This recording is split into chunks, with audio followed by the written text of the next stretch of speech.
हे Korean जगह viewers, आज हम बात करने वाले हैं love like the galaxy episode 35 की। So let's get started. Yuanshan कहता है लिंग बुई और लेडी चैंग की सगाई वाकई में बहुत मजेदार धमाके में हुई है, बट प्रिंस रुयांग जरूरत से ज्यादा खुश क्यों है? तभी पीछे से शाओशिंग आती है और कहती है, क्या तुमने अभी ये कहा कि सगाई बहुत धमाकेदार हो रही है? युआनशन, क्या तुम और वेलकम नहीं हो? युआनशन कहता है परेशानी तभी आती है जब तुम्हारी सगाई होती है। मुझे बिलीव नहीं हो रहा कि तुम्हें ये खुशी की बात लग रही है। मैं दोबारा पूछ रहा हूँ, क्या तुमने रिग्रेट किया लिंग बुई से अटकने के लिए? शाओशिंग कहती है कभी नहीं, तुम अपने काम से मतलब रखो। युआनशन कहता है तुम वाकई में अनग्रेटफुल पर्सन हो। मैं तुम्हारा टीचर था, क्या मैं तुम्हारी चिंता नहीं कर सकता?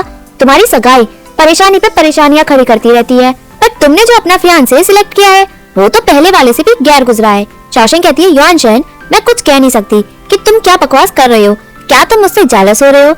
युआनशन हंसता है और कहता है तुम वाकई में रिडिकुलस हो, क्या है तुम्हारे में जिसमें मैं जेलस होऊंगा?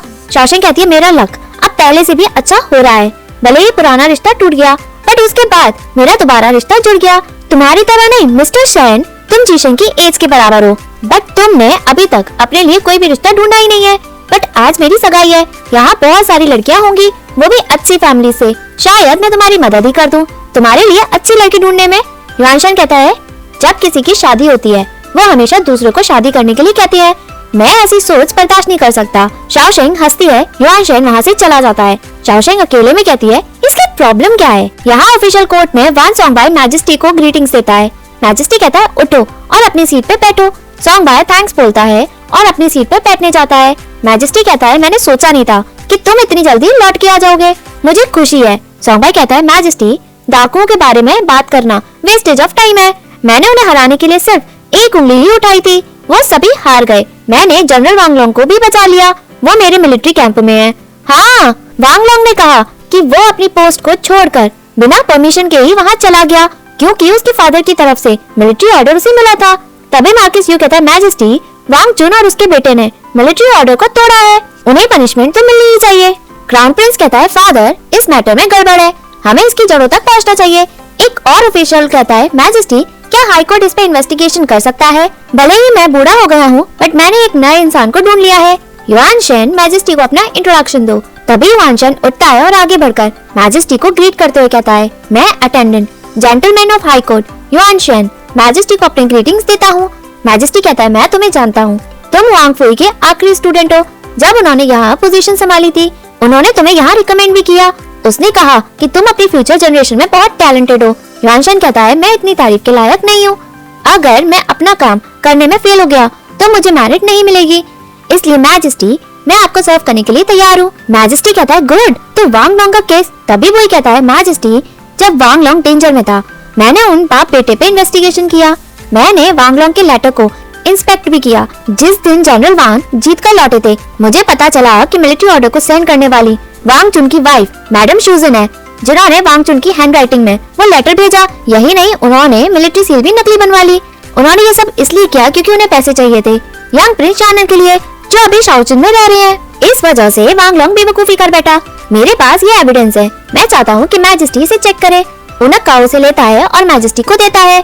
मैजेस्टी का मुंह बना होता है, वो कहता है मुझे बिलीव ही नहीं हो रहा है कि मैडम शूजन ने नकली सिक्के बनवाए, वो भी बिना ऑथराइजेशन के। मैंने उन्हें इसलिए जाने दिया क्योंकि लेट प्रिंस शानन ने बहुत कंट्रीब्यूट किया था, पर देखो उसे, वो तो परेशानियां खड़ी करती जा रही है। ठीक है, वो अब अगर जिंदा रहना ही नहीं चाहती तो मैं उसकी ये ख्वाहिश भी पूरी कर देता हूँ। मेरी डिक्री सुनो, आज के बाद मैडम शूजन कस्टडी में ही रहेंगी, उनके सभी टाइटल्स हटा दिए जाएंगे और मैं उसे मौत की सजा सुनाता हूँ। वही कहता है मैजेस्टी, मैडम शूजन भले ही बेवकूफ है, जिन्हें मिलिट्री मैटर के बारे में कुछ भी पता नहीं है, बट वांग चुन की गलती है जिन्होंने अपनी वाइफ और बेटे को बेवकूफी करने दी। उनके एक्शन बताते हैं कि वो ऑफिशियल बनने के लायक है ही नहीं। क्राउन प्रिंस कहता है जी शेंग, जनरल वांग ने इस मैटर को ध्यान से देखा ही नहीं है।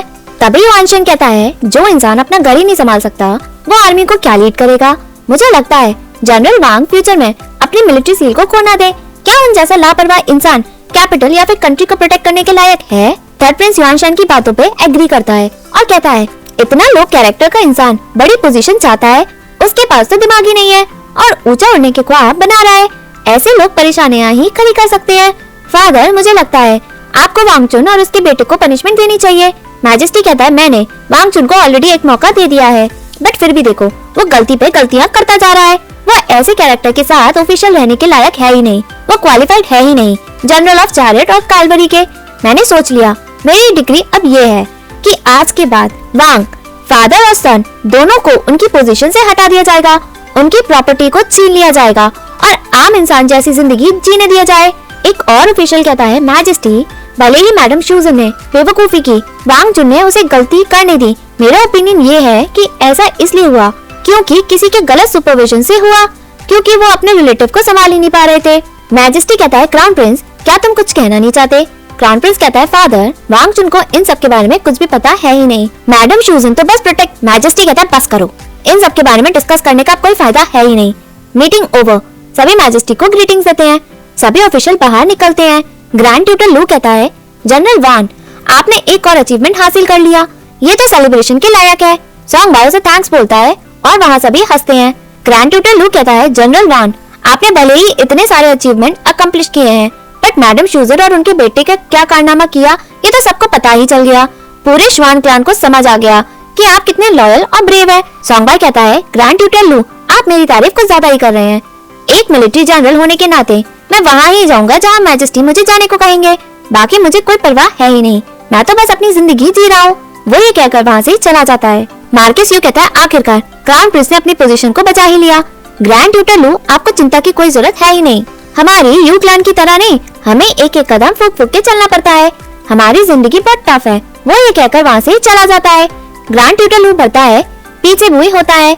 जनरल लिंग सर्वेंट आता है और कहता है जनरल लिंग मिस चैंग ने मुझे ये आपको डिलीवर करने को कहा था। कोर्ट असेंबली खत्म होने से पहले उन्होंने कहा है कि आप इस सूप को ठंडा होने से पहले ही पी लें। बुई खुश होता है और कहता है तुम जा सकते हो। एक ऑफिशियल कहता है जनरल लिंग मिस चैंग वाकई में आपको अच्छे से ट्रीट करती है, मुझे ये सब देख के जलन हो रही है। बुई कहता है ऑफिशियल जी एक्सक्यूज मी। वो वहाँ से चला जाता है। ऑफिशियल युआनशन के पास जाकर कहता है तुम अब बच्चे नहीं हो, लेकिन अभी भी तुम सिंगल क्यों हो? युआनशन कहता है भले ही लड़की का कैरेक्टर कितना भी अच्छा हो, शादी के बाद सब कुछ धीरे धीरे खत्म ही हो जाता है, मुझे वाइफ लेने के लिए कोई इंटरेस्ट नहीं है। ऑफिशियल हंसते हुए वहाँ से चला जाता है। शाओ शेंग आ रही होती है। एम्प्रेस की सर्वेंट कहती है मिस वांग मैं आपको बार बार कह रही हूँ कि एम्प्रेस बीमार है, आप उनके रेस्ट करने के टाइम पे परेशानी खड़ी कर रही हैं, ऐसा ड्रामा करके। जीतोंग कहती है मिस वांग अगर आपको ऊनक बाहर निकाल दे तो आपके लिए बहुत एम्बैरेसमेंट होगी।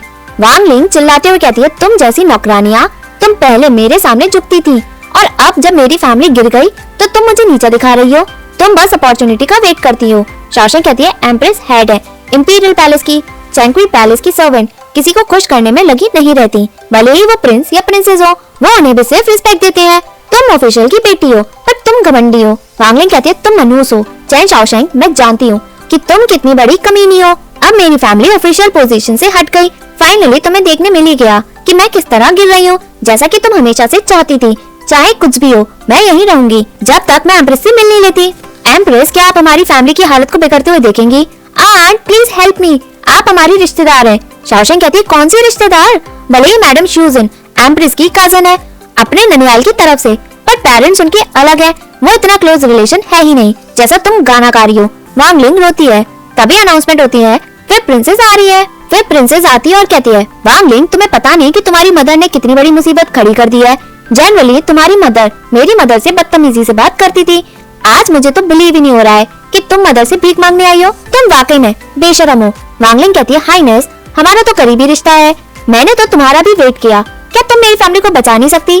फिर प्रिंसेस धक्का मारती है और कहती है मेरी मदर का नेचर अच्छा नहीं है, चलो जाओ, नहीं तो मैं ऑर्डर दूंगी director of the palace domestic service को कि वो तुम्हें तब तक मारे जब तक तुम मर नहीं जाती, क्योंकि तुम यहाँ ड्रामा कर रही हो। मैं भी देखना चाहती हूँ कि तुम्हारी साइड लेता कौन है। वांग लिंग रोती है। शाओशेंग कहती है फिर प्रिंसेस अखरोट को तोड़ने के लिए हथौड़े की जरूरत नहीं है, मैं मिस वांग को डांट दूंगी ताकि वो यहाँ से चली जाए। फिर प्रिंसेस कहती है मैं ये सब तुम्हारे ऊपर छोड़ती हूँ, जब मैं कुछ दिनों में वापस आऊँ तब मैं मदर के लिए बर्थडे गिफ्ट लाऊंगी। वो ये कहकर वहाँ से चली जाती है। वांग लिंग रोते हुए कहती है आंट हेल्प करो। शाओशेंग कहती है अगर तुम मरना नहीं चाहती तो तुम चुप रहो, ये सीरियस मैटर है जिसमें बहुत लोग इन्वॉल्व हैं, इसमें ऐसा कुछ भी नहीं है जिसमें तुम और मैं घुस सकते हैं। वांग लिंग मुंह बनाती है। ऊनक काओ अंदर आता है और कहता है मैजेस्टी मिस चैंग आपसे मिलने आई है। शाओशेंग अंदर आती है और मैजेस्टी को ग्रीटिंग्स देती है। वो टेबल पर मैजेस्टी के लिए खाना लगाती है। मैजेस्टी कहता है तुम इतने दिनों से जीशेंग के लिए खाना भेजनी थी, मुझे लगता है तुम्हारे कुकिंग स्किल्स अब पहले से भी अच्छे हो गए होंगे। जी शेंग, उस लड़के ने तो मेरे साथ खाना बांटने को भी मना कर दिया। ये तो अच्छी बात है कि तुम मुझसे ज्यादा समझदार हो। मैजेस्टी खुशी से खाता है। शाओशेंग पूछती है, मैजेस्टी क्या ये आपके स्वाद अनुसार है? मैजेस्टी खुश होकर कहता है, मैंने इसे 10 साल से खाया नहीं है। उस वक्त मेरे अंकल के दांत खराब थे, बट उन्हें टोफू खाना बहुत पसंद था। वेल, कई दिनों के बाद मुझे ऐसा स्वाद आया है। वो खुश होता है। शाओशेंग कहती है, मैंने ये जानबूझकर डिश बनाना सीखा है। रही टोफू की बात, मुझे लगता है शाओचुन के टोफू बेस्ट टोफू में आते हैं। मैजेस्टी आप इस मीट को खाएं। मैजेस्टी कहता है, तुमने ये सब शाओचुन की डिशेस प्रिपेयर क्यों की है? शाओशेंग कहती है, वांगलिंग ने कुछ इंग्रेडिएंट पैलेस में भिजवा दिए। मुझे यकीन है कि आप जानते हैं कि उसके नाना की फैमिली सभी शाओचुन से आते हैं, इसलिए वो ये डिशेस हमेशा घर पे ही बनाते हैं। वांगलिंग की शादी शाओचुन में हो जाएगी। नेचुरली वो इन सभी डिशेस को आराम से खा सकेगी, बट मैडम शूजन यहाँ नहीं होंगी। एम्प्रेस भी ये डिशेस खा नहीं सकेंगी जब भी उनका खाने का मन होगा। इसलिए वांगलिंग ने मुझे ये डिशेस बनाना सिखाया। उसने कहा कि मैं ये डिशेस बना सकती हूँ अगर एम्प्रेस इसे फ्यूचर में खाना चाहे। मैजेस्टी कहता है, वो वाकई में अच्छी लड़की है, बस उसकी मदर बहुत कंफ्यूज रहती है। पहले उसने तुम्हारे साथ गलत ट्रीट किया, उसके जख्मों पे नमक छिड़कने के बजाय तुम उसकी तरफ से बोल रही हो। शाओशेंग कहती है, मैजेस्टी क्या आप मुझे इतना छोटा समझते हैं? मैं तो बस यही चाहती हूँ कि वो फ्यूचर में अच्छी जिंदगी जिए। मैजेस्टी कहता है, तुम दिल की साफ हो। अच्छा सुनो, मैं वांगलिंग को अच्छा दहेज दे दूंगा। मैडम शूजन ने उसकी शादी पैंगकुन के साथ पक्की की है, बट पैंगकुन ने लॉर्ड शानन की जिंदगी भी बचाई थी और वो गुसीटी को भी बचाने गया था। तुम कह सकती हो कि उसने मेरे लिए बहुत कंट्रीब्यूट किया है। एट प्रेजेंट वो शाओचुन को संभाल रहा है। वो वहाँ का सीनियर ऑफिशियल है, बट उसकी हेल्थ प्रॉब्लम है। बट अगर उसने उससे शादी की तो उसकी जिंदगी मुश्किल में नहीं होगी। शाओशेंग कहती है, मिस वांग और एम्प्रेस आपको थैंक्स बोलना चाहते हैं। मैजेस्टी कहता है, ये इशू एम्प्रेस से कैसे रिलेट करता है? शाओशेंग कहती है, after all let Prince Shanan ने एम्प्रेस को कुछ टाइम ही पाला और पोसा था। यूजुअली मैडम शूजन कुछ हद पार कर जाती है और एम्प्रेस की डिसरिस्पेक्ट भी करती है, बट एम्प्रेस सब कुछ टॉलरेट करती है। ऐसा इसलिए नहीं क्योंकि वो मैडम शूजन से डरती है, बल्कि इसलिए वो बस पुरानी बातों को याद करती है। बट मैडम शूजन ने जो क्राइम किया वो उसके लिए मरेंगी, लेकिन जब एम्प्रेस को इन सब के बारे में पता चला तो उनकी तबीयत खराब ही हो गई। मुझे लगता है वो अभी दुखी ही होंगी। मैजेस्टी कहता है, जीशंग ने भी मुझसे ये सब कहा था। Late Prince Shanan who co बचाते हुए मर गए। मैडम शूजन और उसका भाई ये उनके बच्चे हैं, रहने दो। वो दोबारा नकली मिलिट्री ऑर्डर बनवाएगी जो कैपिटल पनिशमेंट के बराबर है। बट अच्छा ये हुआ कि कुछ भी ज्यादा गलत नहीं हुआ, इसलिए मैंने उसे कैपिटल पनिशमेंट नहीं दी। शाओशेंग खुश होकर मैजेस्टी को रिस्पेक्ट देते हुए कहती है, थैंक यू मैजेस्टी उनकी जिंदगी बचाने के लिए। अगर आप खुद एम्प्रेस को बताते हैं इन सब के बारे में, आई एम श्योर वो जरूर जल्दी ही अच्छी हो जाएंगी। मैजेस्टी खुश होता है और कहता है, चलो मेरे साथ हम एम्प्रेस के पास चलते हैं। शाओशेंग एग्री करती है। यहाँ मैडम शूजन बैठी होती है और वांगलिंग आती है। वो रोते हुए बैठती है। मैडम शूजन कहती है, तुम यहाँ क्यों आई हो? बचपन से तुम अपने फादर की लाडली हो, तुम यहाँ मेरे मरने पर रोने के लिए आई हो? वांगलिंग कहती है, आप मेरी मदर हैं, मैं आपसे मिलने क्यों नहीं आऊंगी? मेरे पास आपके लिए सिर्फ 2 क्वेश्चन है जो मैं आपसे पूछना चाहती हूँ। क्या आप अंकल के धोखे से अनजान थी और क्या आपको पता नहीं था कि वो आपका फायदा उठा रहे हैं? सोल्जर्स को खुद भेजा, इसकी वजह से हमारी सारी प्रॉपर्टी मैजेस्टी वापस ले लेंगे और पूरी फैमिली खत्म हो जाएगी। मैडम शूजन कहती है, तुमने क्या कहा? वो सभी शानन रॉयल फैमिली के डिसेंडेंट है। अगर शानन फैमिली नहीं होती तो तुम आज यहाँ होती ही नहीं। वांगलिंग कहती है, मदर जब मैंने सुना कि ग्रैंडफादर जिंदा थे तब अंकल कभी भी तुमसे मिलने नहीं आए और उन्होंने तुम्हारी डिसरिस्पेक्ट भी की थी। उनकी वजह से आप अपना फ्यूचर खराब क्यों करना चाहती थी? मैडम शूजन कहती है, ये सब कुछ तुम्हारे अंकल के लिए नहीं है, मैंने ये सब शानन रॉयल फैमिली की रेपुटेशन के लिए किया ताकि तुम एक दिन शानन रॉयल फैमिली का नेम यूज कर सको। वांगलिंग कहती है, नेम? मुझे इन सब की कोई परवाह है ही नहीं। मैं अंकल को अगर एक तरफा रख दूं या फिर अगर आज ग्रैंडफादर जिंदा होते, आपने कभी भी शानन फैमिली की ग्लोरी को एंजॉय किया ही नहीं। आपको क्या लगता है कि मैं उसे एंजॉय कर सकूंगी? होश में तो आओ। शूजन उठती है और वांगलिंग के पास जाती है। वांगलिंग कहती है, मदर। शूजन उसे चांटा मारती है और कहती है, तुम जैसी अनएम्बिशियस बेकार लड़की, तुम वाकई में अपने फादर की तरह स्टूपिड हो। वांगलिंग कहती है, ठीक है, एक आखिरी सवाल। फादर और ब्रदर को ब्लेम किया जा रहा है जो कुछ भी आपने किया, क्या आपको हमारी चिंता हुई? शूजन कहती है, शानन रॉयल फैमिली के अच्छे के लिए मैं अफोर्ड नहीं कर सकती कि बहुत सारे लोग उसमें इन्वॉल्व हो और चिंता करें। वांगलिंग दुख में खड़ी होती है और बाहर निकलती है, बट जाने से पहले कहती है, मदर क्या आपको पता है अंकल ने मैजेस्टी को लेटर लिखा और सारा इल्जाम उन्होंने आपके ऊपर डाल दिया। उन्होंने ये भी कहा कि उन्हें नकली सिक्कों के बारे में कुछ भी पता नहीं था और ट्रूप्स को इकट्ठे के बारे में वो नहीं जानते थे। उन्होंने मनी की डिमांड की क्योंकि वो गरीब हो गए थे। वो बस अपनी वाइफ और बच्चों को कंफर्टेबल लाइफ जीने देना चाहते थे। उन्होंने कहा कि जो कुछ भी हुआ वो सब आपकी करामात है। आपको पता है मैजेस्टी आपको मारना चाहते थे, बट उन्होंने एम्प्रेस की वजह से अपना मन बदल लिया। सो इसलिए उन्होंने आपको कमरे में ही कैद रहने को कहा है। जिस इंसान को आप हमेशा हर रोज बद्दुआ देती थी, उन्हीं ने आपको आखिरी में बचाया। पर जिस इंसान को आप दिल से बचाना चाहती थी, वो इंसान आपको मरता देखने के लिए भी नहीं आया। सूजन कहती है वो वांगलिंग की तरफ बढ़ती है और कहती है तुम्हारे अंकल सही है, अगर वो जिंदा रहेंगे तो एक होप भी जिंदा रहेगी। उन्होंने जो कुछ भी किया वो आगे कुछ बड़ा जरूर करेंगे। तभी गार्ड्स उसे पकड़ते हैं। वांगलिंग कहती है जब मैं शाओचुन में पहुंच जाऊंगी, मैं भगवान से प्रे करूंगी कि मैजेस्टी और एम्प्रेस सही सलामत रहे, with longevity, good health and सभी परेशानियों से वो दूर ही रहे। और आपके लिए आप बस अपने सपनों के साथ यही रहे जो कभी भी पूरा नहीं होगा। गार्ड शूजन को अंदर करते हैं। शूजन रोती है और धरती पे बैठ जाती है। वांगलिंग चली जाती है। गार्ड्स गेट बंद कर देते हैं। यहाँ फिर प्रिंसेस कहती है मदर मुझे खुशी है कि आप अब ठीक हैं। फादर ने कहा है कि वो आपकी बर्थडे अच्छे से सेलिब्रेट करेंगे। एम्प्रेस कहती है ज्यादा टाइम नहीं हुआ, मुझे ठीक हुए, मैं अभी भी अच्छा फील नहीं कर रही, मैं अपना बर्थडे पार्टी मनाना नहीं चाहती। फिर प्रिंसेस कहती है आपको अपने बर्थडे वाले दिन कुछ भी करने की जरूरत नहीं है, अगर आप मुझे एक्सपेंसेस देखने दे तो इससे आपका बर्डन खत्म होगा। एम्प्रेस कहती है तुम्हारे फादर ने शाओशेंग को रिस्पॉन्सिबिलिटी दी है बर्थडे पार्टी ऑर्गेनाइज करने के लिए। फिर प्रिंसेस कहती है उसे इतना वक्त कहाँ हुआ है पैलेस में आए हुए, उसने कभी भी पैलेस की बर्थडे पार्टी अटेंड कहाँ की है, उसे कैसे पता कि पैलेस की बर्थडे पार्टी कैसे ऑर्गेनाइज करते हैं। मदर फादर से कहो ना कि मैं बर्थडे पार्टी ऑर्गेनाइज कर दूं, मैं शाओशेंग से बेहतर हूँ।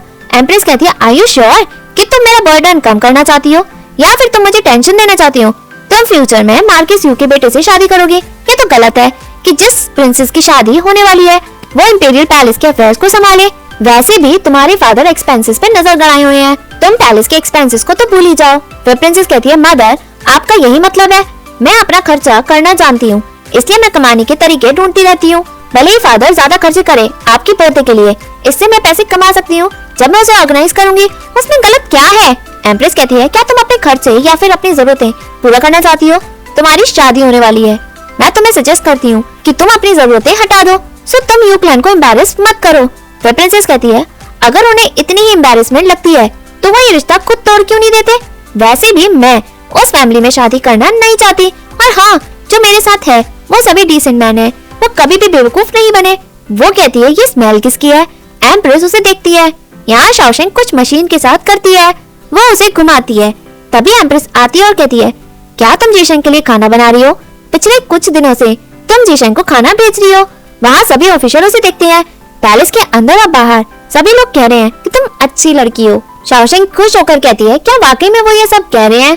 एम्प्रेस कहती है जस्ट अच्छी ही कहा है बट अभी भी कुछ कमी है। शाओशेंग कहती है क्या आप कहना चाहती हैं कि हम अच्छे नहीं हैं एम्प्रेस, आप देखिए मैं कितना हार्ड वर्क कर रही हूँ, आपके लिए सिरप बना रही हूँ, ये गन्ने की मशीन प्रेशियस है पैलेस में, इसलिए मुझे आइडिया आया कि मैं इससे सिरप बना सकती हूँ, इससे आप हर दिन कुछ ना कुछ मीठा खा सकेंगी और आपका मूड भी अच्छा होगा। वो उसे खाने को देती है, एम्प्रेस उसे खाती है।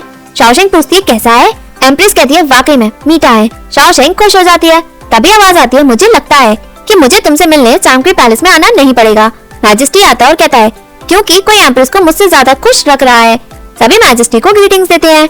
वो और शाओशेंग एक दूसरे को देख के मुस्कुराते हैं। मैजेस्टी कहता है तुम पैलेस में नहीं थी क्योंकि तुम यहाँ लड़कियों के साथ थी, अच्छा तुम अब क्या नया बना रही हो। शाओशेंग कहती है मैजेस्टी ये रेड बीन डेजर्ट है जो सिरप के साथ मैंने बनाई है, मैजेस्टी इसे ट्राई करें। मैजेस्टी कहता है लाओ दो, वो लेकर खाता है और शाओशेंग वो को टेस्ट कराने जाती है।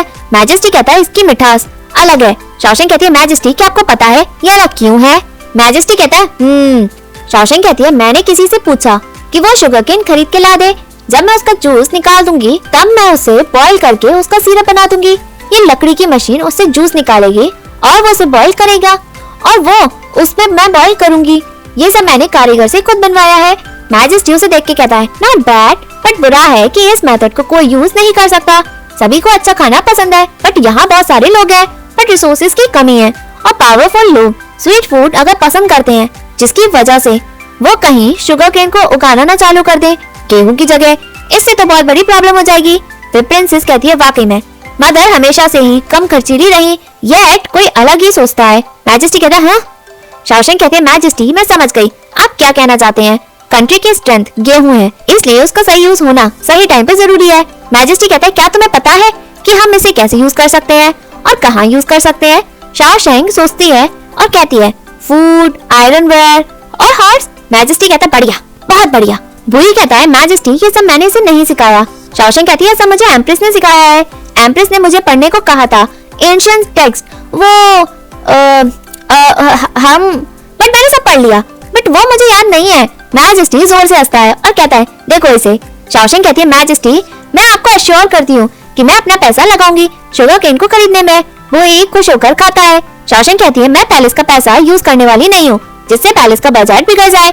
मैं खुद का सारा पैसा यूज करूंगी ताकि एम्प्रेस खुश हो जाए। मैजेस्टी कहते हैं मैं जानता हूँ तुम वाकई में बढ़िया लड़की हो। जी शेंग तुम्हारी फियांसे इतनी भी बुरी नहीं है, मैं तुम्हें 200 घर देता हूँ। वो उसे थैंक्स बोलता है। वो एक खुशी से खाता है। शाओ शेंग उसे देखती है। एम्प्रेस कहती है मुझे चिंता नहीं होती जब शाओ शेंग सब कुछ हैंडल करती है। आपको पता है जो सबसे समझदार लड़की है अकाउंट्स देखने में, वो शाओ शेंग से ज्यादा फास्ट है ही नहीं। मिस लू की शादी नॉर्थ वेस्ट में होने वाली है। मैं सोच रही हूँ कि शाओ शेंग को पैलेस अफेयर्स देखने के लिए कह दूं। फिर प्रिंसेस कहती है मदर। मैजेस्टी कहता है शाओ शेंग तेज, चीयरफुल और चालाक लड़की है। ये वाकई में रिस्पॉन्सिबिलिटी को अच्छे से संभाल सकेगी। तुम चांगुई पैलेस को देख रही हो, इसलिए एम्प्रेस की बर्थडे पार्टी की रिस्पॉन्सिबिलिटी बहुत इंपॉर्टेंट है। इसे तुम इतना लाइटली मत लेना। शाओ शेंग एग्री करती है। यहाँ जीतोंग आती है। फिर प्रिंसेस उसे आते हुए देखकर कहती है मिस लू तुम मेरी स्टडी में साथ पढ़ती थी, तुम हमेशा से मदर का वेट करती थी और मैडम जय के साथ काम में हाथ बताती थी, बट अब मदर ने सारी ड्यूटी शाओ शेंग को दे दी। उसे पैलेस में आए हुए कुछ ही महीने हुए हैं, येट वो तुमसे ऊपर नहीं है। क्या तुम्हें अपसेट फील नहीं हो रहा है? जीतोंग कहती है फिर प्रिंसेस आप कुछ ज्यादा ही सोच रही हैं। मेरी शादी नॉर्थ वेस्ट में जल्दी होने वाली है। और रही बात मिस चैंग की, पति का घर ही पत्नी का घर माना जाता है, इसलिए पैलेस उनके लिए हस्बैंड का घर है। अब वो आंट को सर्व कर रही है, दैट्स व्हाई हम दोनों अलग हैं। मुझे अपसेट होने की कोई जरूरत है ही नहीं। फिर प्रिंसेस कहती है तो बुरी बात है। मुझे लगा मदर तुम्हारी शादी जी शेंग के साथ न करा दे, बट मैंने एक्सपेक्ट नहीं किया था कि कोई तुम्हें नीचे भी गिरा सकता है। वो हंसते हुए वहाँ से चली जाती है। सर्वेंट कहती है बर्थडे पार्टी के बाद आपकी शादी होने वाली है, बट एम्प्रेस चाहती है कि हम वो करें जो वो कहे। वो तो सिर्फ खुश करने में माहिर है, इसलिए कहीं एम्प्रेस कंफ्यूज तो नहीं।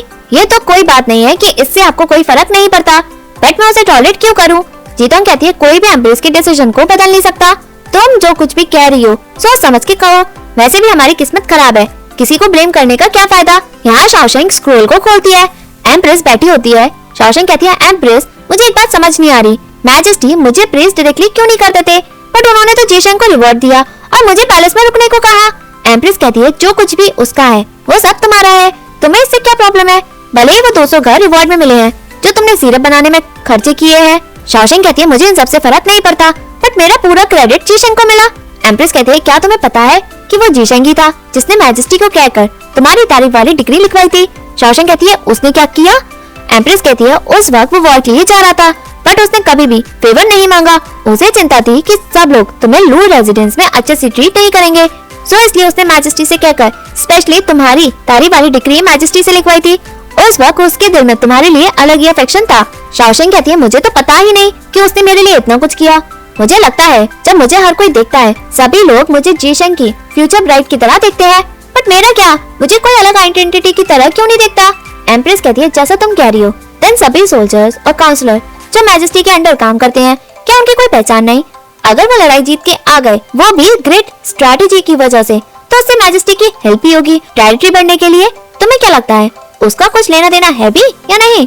अगर मान लो प्लान फेल हो जाए और आर्मी हार जाए तो सारी गलती मैजेस्टी की है, बट अगर मैं पुराने टाइम की बात करूं तो फेमस जनरल और काउंसलर जिन्होंने इस दुनिया को नई ऊंची बुलंदियों पे भी पहुंचाया है, जैसे गैलेक्सी में सितारे। शाओ शेंग उठती है और एम्प्रेस के पास जाकर कहती है रियली? क्या शादी के बाद ऐसा होगा जो भी उसका है वो सब मेरा होगा और जो मेरा है वो सभी उसका होगा, सो हम दोनों एक है? एम्प्रेस कहती है तुम शुरू से ही अकेली रहती हो, सो इसलिए तुम्हें अपने बारे में सोचना पड़ता है और तुम अकेली ही बड़ी हुई हो, बट शादी के बाद तुम इस तरह से बिहेव नहीं कर सकते। तुम्हें रिश्ते में साझेदारी रखनी होगी। अगर एक मेथड फेल हो जाए तो तुम्हें दूसरा मेथड अपनाना होगा। जैसे ही तुम जी शेंग से शादी कर लोगी तुम वहाँ तक नहीं जा सकती जहाँ तक मिस्टर लू के साथ जाने के लिए सोच रही थी, बट इसका मतलब ये नहीं है कि तुम कैपिटल में कैपेबल नहीं हो। शाओ शेंग सोचते हुए कहती है आप ठीक कह रही हो, अगर हस्बैंड सन है तो वो कई जगहों को रोशनी देता है और वाइफ उसकी स्टार होती है, इसी की वजह से गैलेक्सी ब्रिलियंट है। वो खड़ी होती है और कहती है सन, मून और गैलेक्सी ना तो कोई ऊपर है और ना ही कोई नीचे, उनके अलग ही पहचान है। हम वही दुनिया बना सकते हैं जिसमें वो सभी एक साथ रहे। वो आसमान को देखती है। यहाँ मैडम चेंग खाती है, सभी खाते हैं। जैसे ही शाओगोंग मीठा लेता है, सॉन्ग उसे हटा देता है। शाओगोंग कहता है, सॉन्ग तुम कब से मीठा खाने लगे? तुम इनको किसे देने वाले हो? चेंगची कहता है, आई एम श्योर चीची के लिए ही होंगे। मैडम चेंग कहती है, वांग फैमिली तो भूल ही जाए कि मेरा ग्रैंडसन घर जमाई बनेगा। मैं इस शादी के लिए कभी भी हाँ नहीं करूंगी। उसकी बेटी भी भूल जाए मीठा खाना। सॉन्ग मैडम चेंग उसके हाथ से मीठा ले लेती है और कहती है, मुझे मीठा खाना पसंद है। वो खाती है। शाओ युआनी बाहर देखती है। चेंगशी कहता है, देखा जाए तो पहले डिनर टेबल पे खाने के लिए लड़ाई होती थी, उसमें खाने में मजे आते थे। युआनी और मुझे अलग खाना पड़ता था जब मुझे पैलेस में जाना होता था। इससे मेरी भूख कमी हो जाती थी। मैं सोच रहा हूँ कि न्याओ न्याओ पैलेस में रह भी पाएगी। मैडम चेंग टकार मारती है। शाओ युआनी कहती है, वो कई दिनों से घर पे आई भी नहीं है। मुझे नहीं लगता कि वो घर आना भी चाहती है, क्योंकि मुझे लगता है कि वो पैलेस को छोड़ना ही नहीं चाहती। अगर ऐसे ही चलता रहा तो हमें उसकी बर्थडे सेलिब्रेट करने की कोई भी जरूरत है ही नहीं। वो अपना बर्थडे पैलेस में ही बना ले। चेंगशी कहता है, वो ऐसी है ही नहीं। मैं न्याओ न्याओ को जानता हूँ, वो लिंगबुई ही होगा जिसने उसे घर आने से मना किया होगा। तभी आवाज आती है, लिंगबुई आता है। बुई चेंग फैमिली को ग्रीटिंग्स देता है। चेंगशी कहता है, जी शेंग न्याओ न्याओ कहाँ है? वो घर क्यों नहीं आई है? बुई कहता है, मैजेस्टी ने उसे पैलेस में रहने को कहा है। मैजेस्टी ने न्याओ न्याओ को एम्प्रेस की बर्थडे पार्टी ऑर्गेनाइज करने को कहा है। मुझे लगता है कि वो कुछ टाइम घर नहीं आ पाएगी। चेंगशी कहता है, कुछ टाइम? कितना टाइम? बुई कहता है, शायद तब तक जब तक एम्प्रेस की बर्थडे पार्टी खत्म नहीं हो जाती। मैं यहाँ एक रिक्वेस्ट करने आया हूँ। चेंगशी कहता है, बताओ क्या क्या चाहिए तुम्हें? बुई कहता है, मुझे चिंता है कि शाओशेंग को आदत नहीं है पैलेस में रहने के लिए, सो मैं इसलिए शाओशेंग का कुछ सामान लेने आया हूँ। मैडम चेंग इशारा करती है। चेंगशी कहता है, ये तो अच्छी बात है। लियांग फेंग, जनरल लिंग को न्याओ न्याओ के कमरे में पहुँचा दो ताकि वो उसका कुछ सामान ले जा सके। लियांग फेंग कहती है, जी। बुई ग्रीटिंग्स देता है। चेंगशी एग्री करता है। बुई मुड़ता है और वो क्विकी और यूफई को इशारा करता है। ब्लैक आर्मर गार्ड्स एक एक करके अंदर जाते हैं और शाओशेंग का सारा सामान ले जा रहे होते हैं।